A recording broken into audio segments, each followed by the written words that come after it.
안녕하세요. 어디서부터 어떻게 이야기를 해야 할지 정말 답답합니다. 하지만 혼자서 삭히기에는 제 인생이 너무 기구해서 누군가에게 털어놓고 싶은 마음에 이렇게 사연을 쓰게 됐네요. 주변에선 방송국에 나가서 이야기하면 딱이라고 하는데 굳이 얼굴까지 팔면서 제 인생을 알리고 싶진 않고요. 누군가가 이렇게 들어준다는 사실만으로도 만족하며 이야기를 들려드릴까 합니다. 솔직히 사연 들으시면서 이 녀석 완전히 호구네 호구 이렇게 욕하실 분들도 많을 겁니다. 제 주변 사람들도 그랬으니까요. 하지만 가족 없이 외롭게 자라서인지 저는 호구 소리를 들어도 좋습니다. 왜냐면 제가 처음으로 세상을 알게 된 곳이 고아원이기 때문입니다. 말 그대로 아야 어여 말을 시작하고 첫 기억을 시작한 곳이 오갈 데 없는 아이들이 모여있는 고아원이었어요. 부모님은 사고로 돌아가셨고 제대로 한글도 모르는 상태에서 고아원에 맡겨졌고 저는 홀몸으로 세상을 버텨내야만 했죠. 거기서 맞기도 많이 맞았고 소위 서러움이라는 서러움은 다 겪었습니다. 본 적도 없고 누군지도 모르는 부모님을 원망을 했고 틀림없이 부모님과 아는 친척들도 있을 텐데 저를 찾지 않는다는 사실에 분노를 삭히며 세월을 보냈죠. 나중에 들어보니 그런 분노를 잘못 표출하면 범죄에 노출되기 쉽다는데 저는 다행히도 그런 분노를 출세하고 싶다로 풀게 됐습니다. 가진 것도 없고 백도 없으니 오직 실력으로 이 지긋지긋한 고아원에서 탈출하고 싶다는 생각뿐이었어요. 부모 잘 만난 아이들은 따뜻한 방에서 과외도 받고 관심도 받으며 공부했지만 저는 4-5명이 자는 방 안 구석에서 추위와 싸워가며 중고 책으로 종이에 구멍이 날 때까지 읽고 쓰고 풀어서 공부를 했습니다. 그리고 너무나도 외로웠고 가족이 사무치게 그리웠어요. 나도 엄마만 있었으면, 나도 아빠만 있었으면 이런 고생 안 해도 되는 건데 이런 생각으로 피를 토하는 노력을 했습니다. 정말로 노력은 배신을 하지 않더라고요. 지방 국립대 4년 전액 장학생으로 합격을 했습니다. 솔직히 최고 명문대에도 들어갈 수 있었지만 그놈의 등록금이 제 발목을 잡은 거죠. 그래도 후회는 없었습니다. 대학 기숙사에서 생활할 수 있었고 대학 4년만 잘 다니면 모 기업에 스카웃 될 확률이 엄청 높았거든요. 근데 사람이라는 게 참 이상하죠. 목표를 이루고 배가 불러지니까 속에서 그토록 펄펄 끓던 분노와 성공에 대한 욕심이 조금씩 사그라드는 겁니다. 오직 앞만 보고 살려고 했는데 살짝 쉬어간다며 이성에게 관심을 쏟기 시작했어요. 정말 달콤한 꿀이더라고요. 내가 왜 아등바등하며 공부에만 매달렸을까. 이렇게 좋은 세상이 있는데 이러면서 여자들 뒤만 졸졸 쫓아다녔죠. 근데 처음은 늘 좋았습니다. 제가 외모도 나쁘지 않은 편이라 여자들에게 인기가 아주 조금은 있었거든요. 제 입으로 말씀드리기 부끄럽지만 4년 장학생의 외모 준수한 남자가 먼저 대시를 하는데 거부하는 여학생은 거의 없었죠. 하지만 관계가 깊어질수록 전부 다 저를 떠났습니다. 이유는 하나였어요. 제가 고아라는 이유 때문이었죠. 솔직히 대학 다닐 때만 해도 상처받진 않았어요. 어차피 그때는 결혼 생각보다는 연애하는 감정이 좋았으니까 언젠가는 저를 이해해줄 여자를 만날 거라고 믿었으니까요. 하지만 군대 다녀오고 졸업 후 기업에 취직을 해서 소개팅을 하고 결혼 이야기가 오갈 때쯤 여자 쪽에서 오빠 미안해. 부모님 반대가 심하셔. 라는 말을 듣게 됐습니다. 이해는 됩니다. 제가 어떻게 자랐는지 저의 가정 환경이 어떤지를 모르니까 부모님 입장에서는 반대하는 건 당연히 이해해요. 하지만 당하는 제 입장에서는 번번이 이런 이유로 사랑을 이루지 못하니까 정말 미쳐버릴 것 같더군요. 어릴 적 품고 있던 분노라는 게 다시 마음속에서 꿈틀대는 거예요. 세상 모든 게 싫어지고 사고로 세상을 먼저 떠난 부모님까지 다시 원망하게 됐습니다. 그렇게 점점 망가져 갔어요. 그리고 주변 사람들을 힘들게 했고요. 그때 제가 사고를 한번 치게 되었는데요. 바로 동네 호프집 주인하고 폭행 시비가 붙게 됐습니다. 매일매일 술에 취하거나 주변 사람들에게 시비를 붙곤 했는데 그동안은 운이 좋게 시비로만 끝났을 뿐 사고는 벌어지지 않았어요. 그러다가 동네 호프집에서 혼자 술 마시다가 주인장하고 시비가 붙었죠. 보아하니 제 또래쯤 되어 보이는데 저에게 술 좀 그만 마시라고 훈계를 하더라고요. 어쩌면 걱정 어린 충고였는데 뭔가 마음이 삐뚤어질 대로 삐뚤어진 상태라서 저도 모르게 그만 호프집 사장의 얼굴을 때려버리고 말았습니다. 당연히 몸싸움이 시작됐고 경찰서까지 끌려갔지만 일단 합의하는 걸로 마무리를 지었죠. 그만큼 제가 완전히 나락으로 떨어져서 자포자기하는 심정으로 살 때였습니다. 지금 생각해보면 회사는 어떻게 다녔나 궁금할 정도네요. 어쨌든 될 대로 되라 라는 식으로 사는 모습을 주변 사람들이 보기에도 안쓰러웠는지 직장 동료 중 한 명이 저를 종교로 인도했고 처음에는 신을 부정하다가 차츰 안정을 찾게 되었습니다. 어떤 종교인지는 말씀드리지 않을게요. 어쨌든 그곳에서 지금의 아내를 만나게 됐습니다. 사실 아내가 눈에 먼저 들어온 것은 아니었어요. 오히려 장모님이랑 친해지게 됐죠. 종교 활동이 끝나면 공부를 따로 하는 시간이 있었는데 그때 장모님을 만나게 되었고 서로 종교 공부를 하다가 서로 간의 아픔을 이야기하게 됐고 장모님은 그런 저를 따스하게 대해줬습니다. 정말 가식적인 따스함이 아닌 진심을 담은 걱정과 배려였어요. 그동안 많이 힘들었죠? 그 말을 듣는데 눈물이 계속 나와서 죽는 줄 알았습니다. 화려한 그 어떤 말보다도 그 말이 제 마음을 어루만져 주더라고요. 그때부터 장모님과 자주 어울리게 되었고 자연히 장모님 딸과 만나다 보니까 결혼까지 하게 됐습니다. 사실 장모님도 일찍이 남편을 하늘로 떠나보내고 아내를 키우며 힘든 세상을 버텨오신 분이거든요. 남편 없는 서러움, 아빠 없이 자란 딸에 대한 미안함을 누구보다 잘 아셨기에 저의 아픔과 슬픔을 어느 정도 이해하시는 분이었어요. 그래서인지 우리 둘은 마음이 잘 통했죠. 그런 장모님 밑에서 자란 아내 역시 종교적인 믿음도 충만한 사람이었지만 무엇보다 저에게 참 잘해줬던 여자였어요. 항상 장모님과 함께 제 옆에서 기운을 불어 넣어주시고 할 수 있다는 긍정 에너지를 심어줬죠. 자연히 저는 예전의 모습으로 돌아왔고 신을 섬기며 아내와 장모님을 가족으로 모시며 살겠다는 다짐을 했습니다. 그래서 하루는 아내에게 이런 말을 했죠. 죽는 그날까지 당신만 사랑할 거야. 나는 어차피 가족이라고는 당신 그리고 장모님밖에 없어.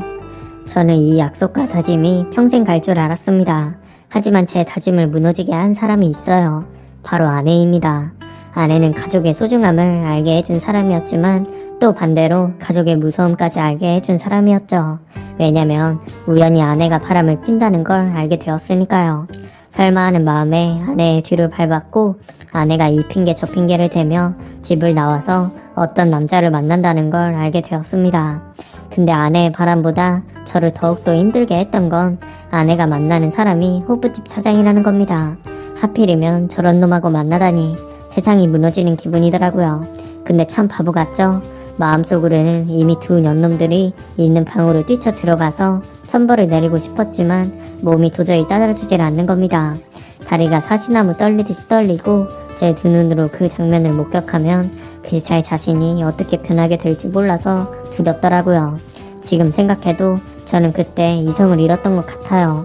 오히려 이성을 잃으니까 그 자리에 주저앉아 실성한 사람처럼 허공만 바라보고 있었습니다. 그나마 이것도 제 기억이 아니에요. 제가 그렇게 침을 질질 흘리며 바닥에 쓰러져 있는 것을 누군가 병원에 신고해줘서 알게 됐습니다. 아내는 제가 쓰러졌다는 연락을 받고 병원에 와서 아주 가증스럽게 무슨 일이냐고 묻더군요. 방금 전까지 나랑 원수같이 지내던 놈하고 그렇고 그런 짓을 벌이던 여자가 열녀마냥 눈물을 흘리며 저를 걱정하는데 너무나도 가증스러웠습니다. 하지만 저는 최대한 이성적으로 물어봤습니다. 언제부터 그놈 만난 거야? 그 말에 아내는 눈물을 뚝 멈추더니 언제 울었냐는 듯이 굉장히 냉정한 목소리로 말하는 겁니다. 언제부터 알았어? 정말 기가 막히더군요. 그놈을 만난 것이 나쁜 거지 언제부터 만난 걸 알았는지가 중요한 게 아니잖아요. 정말 말도 하기 싫더라고요. 아내는 어차피 이렇게 된 거 우리 이혼해 라면서 아주 당당하게 말을 하는 겁니다. 어이가 없어서 왜 바람을 폈냐고 물었더니 이제 집착 좀 하지마. 당신은 사람을 힘들게 왜 이렇게 일거수일투족을 감시해? 거의 절규를 하더라고요. 사실 제가 가족에 대한 갈망이 강하다 보니까 아내의 일거수일투족을 많이 참견한 건 사실입니다. 하지만 이렇게까지 힘들어하고 그걸 핑계로 바람을 필 줄은 결코 몰랐죠. 아내가 자기 속마음을 다 내뱉어내고 가버리고 나니까 정말 앞으로 어떻게 해야 할지 허탈하더라고요. 그리고 앞으로 어떻게 살아야 하나 고민하고 있는데 장모님이 찾아오신 겁니다. 이미 아내에게 이야기를 듣고 오신 거였습니다. 장모님은 응급실 바닥에 무릎을 꿇고 울며 불며 저에게 매달리시는 겁니다. 내가 딸을 잘못 키웠네. 정말 미안하네. 제발 이혼은 하지 말아주게나. 우리 딸이 지금 제정신이 아니야. 걔가 그럴 애가 아니라는 걸 자네도 잘 알잖아. 그러니까 조금만 참아주면 안 될까? 너무 혼란스럽더라고요. 장모님의 피 끓는 부탁을 거절할 수도 없고 그렇다고 이미 마음 떠난 아내와 같이 살 생각도 없었습니다. 하지만 마음이 자꾸 흔들리는 거예요. 그동안 외롭게 살아온 세월로 돌아간다는 게 너무나도 두려웠습니다. 정말 어렵게 꾸린 가족인데 이렇게 다시 혼자로 돌아가기가 싫었습니다. 그래서 장모님에게 최대한 이혼은 하지 않겠다고 약속을 드리고 집에 와서 아내에게 제안을 했습니다. 가정은 소중해. 그리고 누구나 실수는 할 수 있다고 생각하고 지금 당신은 실수하는 거라 믿어. 그러니 일단 서로 간의 격한 감정은 뒤로 하고 당분간 별거를 하면 어떨까? 저의 제안에 아내는 그냥 이혼을 하자며 말하더군요. 정말 자존심이 상했지만 그래도 제가 참으면 될 거라는 믿음이 있었습니다. 저는 아내에게 기다릴 테니 다시 돌아오라는 말을 계속했고 아내는 저에게 절대 기다리지 말라며 집을 나가버렸습니다. 솔직히 나갈 때만 해도 다시 돌아올 거라 생각했는데 다음날 그리고 다음날이 돼도 집으로 오질 않는 겁니다. 혹시나 하는 마음에 호프집으로 가보니 이미 호프집 문도 잠겨져 있는 겁니다. 한마디로 말해 둘은 동네를 떠나버린 거죠. 허탈하고 분노가 차오르더군요. 게다가 모든 걸 다 잃은 기분이었습니다. 다시 나락으로 떨어지는 마음이었어요. 그리고 다시는 사람에게 마음을 주지 않겠다고 저만의 벽이 생겨버렸어요. 사회생활은 해야 되니까 어쩔 수 없이 회사에 출근을 했지만 사람과 대화는 거의 하지 않았죠. 오죽했으면 회사에서도 가장 친한 사람과 하루의 대화를 한두 마디 할까 말까 했으니까요. 자연히 저는 다시 고립된 생활을 하게 됐어요. 그런데 하루는 장모님이 집 앞으로 찾아오셨더군요. 저는 장모님에게 다시는 오지 말라고 했지만 장모님은 딸 자식 잘못된 벌을 받겠다며 매일 찾아와서 저에게 용서를 구하셨어요. 저는 집 안까진 절대로 못 들어오게 했고요. 그래도 장모님은 꿋꿋하게 찾아오셔서 반찬 등을 놓고 가셨습니다. 그리고 반찬 위에는 항상 미안하다는 쪽지를 두고 가셨고요. 한 달쯤 지나니까 거절하는 자체가 미안해지고 그나마 조금씩 마음이 열리더라고요. 솔직히 장모님은 잘못이 없는데 제가 무슨 권한으로 장모님에게 이렇게 모지게 대하는 걸까 라는 생각에 장모님을 붙잡고 펑펑 울었습니다. 장모님 역시 미안하다며 저를 붙잡고 울었고요. 어쩌면 가족이 그리워서 만난 사람들인데 가족 때문에 상처를 주고받았으니 마음에 구멍이 뚫린 거였습니다. 그럴 땐 가족으로 상처를 치유할 수밖에 없었죠. 장모님은 정말 미안하다며 저를 볼 낯은 없지만 제가 새장가 갈 때까지는 가끔 와서 집안 살림 도와줄 테니 마음 편히 이혼하고 새장가를 가라고 하시는 겁니다. 그때만 해도 새장가를 가려고 했습니다. 그런데 그게 참 쉽지 않더군요. 아내와 그 원수 같은 호프집 사장놈을 생각하면 이혼을 해야 되는데 제가 다른 여자랑 결혼하면 평생 장모님을 못 볼 것 같은 거예요. 그래서 하루는 장모님에게 물어봤죠. 장모님은 장인어른과 사별한 후에 다른 남자 만날 생각 안 해보셨어요? 아니면 접근하는 남자는 없었어요?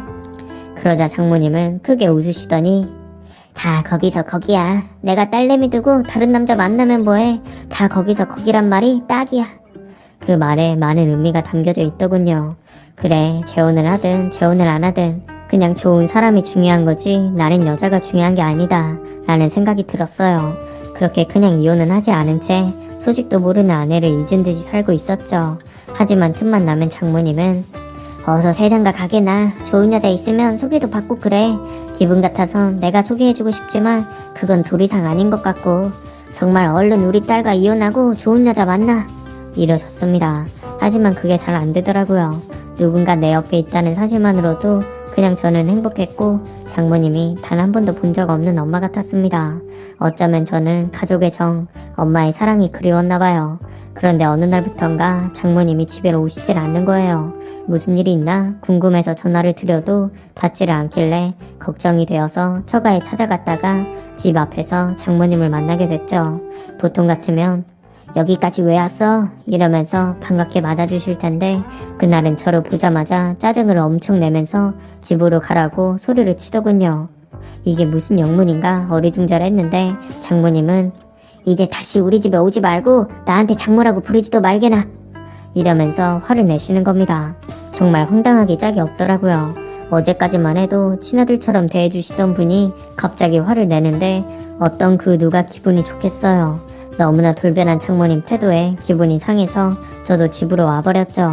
그렇게 장모님과 연락이 끊기면서 완전히 세상에서 가족이라는 존재를 잊어버리고 살았습니다. 그리고 이혼 소송을 진행했죠. 마누라가 어디서 어떻게 사는 줄 모르니까 일단 장모님 댁으로 이혼 소송 서류를 보냈고 문자를 남겼습니다. 혹시나 딸이 오면 서류에 사인해달라고 했죠. 예상했던 대로 아무런 답도 없고 반응도 없더라고요. 이럴 땐 어떻게 해야 하나 참 난감하더라고요. 그런데 한 일주일쯤 지났을까 장모님에게 연락이 온 겁니다. 정말 미안한데 병원으로 와줄 수 없겠냐 라는 부탁이었죠. 왜 하필 병원일까? 무슨 일일까? 왠지 걱정이 돼서 불이 나게 달려갔습니다. 아무리 선을 그었다고 해도 한때는 가족으로 생각했던 장모님이고 그것이 사람의 도리라 생각해서 찾아갔어요. 그런데 저는 병실로 들어가는 순간 너무나 놀랐습니다. 침대에 아내가 누워있는데 한눈에 봐도 너무나 아파 보이더라고요. 이게 어찌된 일이냐고 물었더니 장모님이 정말 미안한 표정으로 딸이 위암이네. 말기까진 아니지만 그래도 좋은 상태는 아니야. 이게 무슨 드라마 한 장면도 아니고 몰래카메라 찍는 줄 알았습니다. 바람피고 집 나간 아내가 소식도 없더니 이제는 위암에 걸려서 돌아올 줄은 누가 알았겠어요. 도대체 상황 파악이 안 되더라고요. 그러자 장모님은 정말 미안하다며 그동안 저만 몰랐던 진실을 이야기해주는 겁니다. 사실은 장모님과 아내는 간간히 연락은 주고받고 있었다고 하더군요. 하지만 장모님은 괜히 그 사실을 저한테 알리면 제가 괴로워할까봐 비밀로 했다는 겁니다.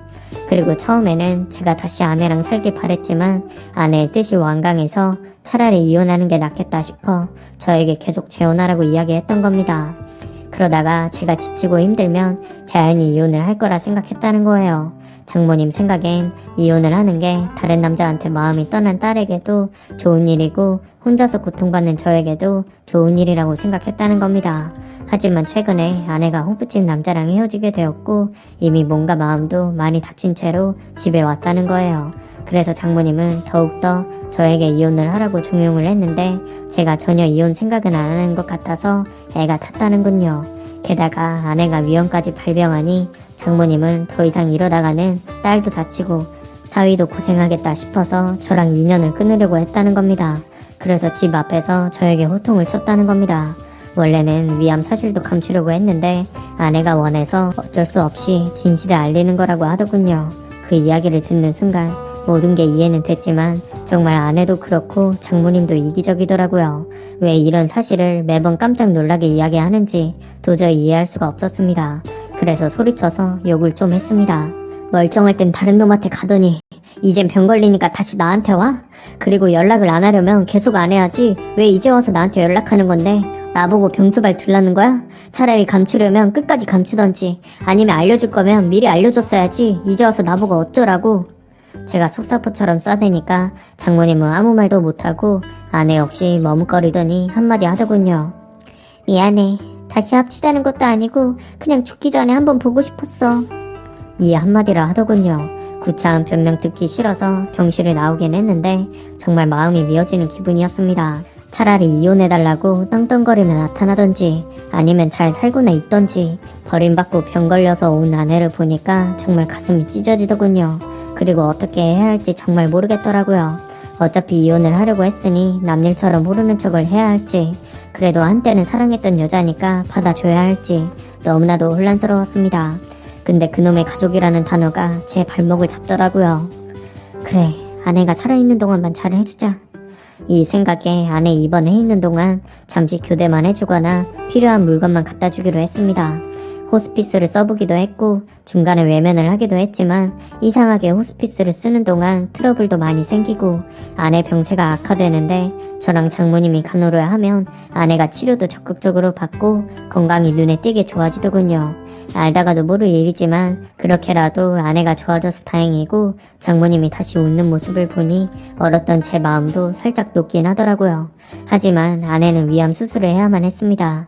그리고 수술을 앞둔 그날 밤엔 제가 보호자로 병실에 있었고 아내는 잠에 들었는지 누워 있더라고요. 그리고 저 역시 옆에 작은 간이 침대에 누워 잠을 청하고 있었는데 아내가 힘겹게 한마디를 하는 겁니다. 이혼 서류에 사인해놨어. 그 말을 들으니까 정말 눈물이 흐르더라고요. 숨죽여 그냥 눈물을 흘렸습니다. 행여나 아내가 들을까봐 차마 소리내어 울지는 못하겠더라고요. 그리고 아내는 수술실에 들어갔고 다행히 성공리에 수술은 잘 마쳤습니다. 지금은 퇴원 후에 요양을 하면서 건강을 회복하고 있고요. 장모님은 병간호를 해준 것만 해도 고맙다고 했고 서로 이혼 서류에 사인했으니 어서 법적으로 헤어지라며 이젠 남남이니 헤어지라고 했지만 이상하게 저는 헤어지기 싫더라고요. 그래서 장모님과 아내에게 이야기를 했습니다. 가족을 버릴 수는 없고요. 이제 서로에게 상처 주지 말고 같이 살아요. 그렇게 저는 또 가족이라는 이름으로 같이 살게 됐습니다. 지금도 아내는 계속 치료를 받고 있고 건강이 100% 돌아오진 않았어요. 누군가가 곁에 있어줘야 합니다. 주변에서는 왜 사서 고생하냐, 도망간 여자를 어떻게 받아주냐, 너 호구냐 이런 말을 합니다. 맞습니다. 제가 봐도 제가 바보 같아요. 하지만 태어나서 저에게 가족이란 개념을 알려준 장모님과 아내를 버릴 수는 없었습니다. 그만큼 저에게 가족이란 두 글자는 너무나도 뼈에 사무치게 그리움이었으니까요. 호구라도 좋습니다. 멍청이라고 해도 좋아요. 저는 가족을 지키면서 마음의 위안을 받고 위로를 주며 살고